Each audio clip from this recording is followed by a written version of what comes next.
You looked up, and it was December again. Wasn't it just summer? You blinked once, and an entire year slipped through your fingers. Every January, you promise this will be the year you finally slow it down. And every December, you end up right back here, asking where it all went. But the real reason your years keep vanishing is far stranger than just being busy. Time is not speeding up. The clocks are fine. A second today lasts exactly as long as a second did when you were 6. Nothing about the universe has changed. What changed is you. More precisely, what changed is the machine inside your skull that you use to measure time, and it has been quietly recalibrating your entire life. Here is the first clue. Ask a child how long it is until their birthday, and they groan. It feels like forever. Ask an adult, and the birthday arrives before they've cleaned up from the last one. Same number of days. Two completely different experiences. Why? In 1897, a French philosopher named Paul Janet offered an answer so simple it feels like a trick. He said you don't measure a year on its own. You measure it against all the time you have already lived. To a 1-year-old, a year is the whole of existence.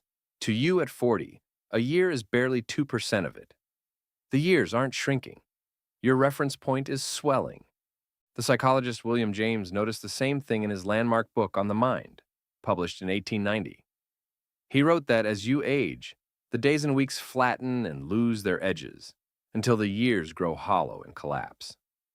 But James blamed something more interesting than arithmetic. He blamed memory. And this is where the story stops, being about fractions and starts being about you. Think back to when you were small. Everything was a first. The first time you saw the ocean, the first day of school, the first taste of snow. Your young brain recorded all of it in vivid, high-resolution detail. Now try to remember last Tuesday. Can you? For most people, it has dissolved completely, indistinguishable from every Tuesday before it. This is the engine underneath the whole illusion. Your brain does not measure time with a clock. It measures time with memories. A stretch of life crowded with new, distinct events feels long in hindsight. A stretch of identical, forgettable days collapses into almost nothing. The neuroscientist David Eagleman has studied exactly this, and his conclusion is unsettling. The feeling of how long something lasted is written after the fact, reconstructed from how much you remember. Eagleman tested it in one of the strangest experiments in science. He dropped volunteers backward off a tower, more than 30 meters, in genuine freefall. Afterward, almost all of them swore the fall lasted longer than it really did.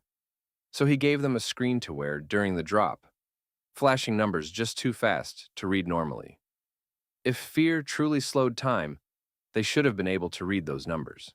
They couldn't. Time hadn't slowed at all. Their brains had simply recorded that one terrifying novel moment in such dense detail that, in memory, it stretched. Do you see what that means for the rest of your life?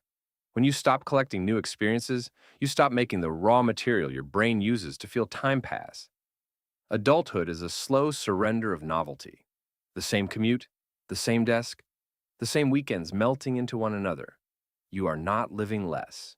You are recording less. The science writer Claudia Hammond calls this the holiday paradox. A week somewhere new races by in the moment, then feels enormous when you look back, because it left so many memories behind. An ordinary week at home drags while you live it, then vanishes in hindsight, because it left nothing behind worth keeping. So the truth underneath your vanishing years is not that time betrayed you. It is that comfort did. Routine smooths your days into something safe and effortless, and in doing exactly that, it makes them disappear. Your brain rewards novelty with the sensation of time and punishes repetition by erasing it. And here's the part that should change how you spend tomorrow. The cure is not to relax, it is the opposite. To make your life feel long again, feed your brain the one thing it is starving for: the unfamiliar, the first time. Take a different road home. Learn the thing you keep saying you're too old to learn. Go to the place you've never been.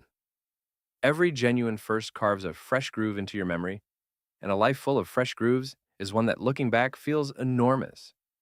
Your ancestors understood this without ever naming it. For almost all of human history, life was relentless novelty. New terrain, new dangers, new faces over the next ridge. Time for them was thick and full, because every day was genuinely different. And a brain forced to pay attention is a brain that remembers. You inherited that same brain. It is still keeping score the only way it knows how, by counting what was new. So the next time you look up and find it is somehow December again, stop. The vanishing was never the calendar's fault. It was a message from the oldest part of you, telling you that too many of your days have started to look exactly the same.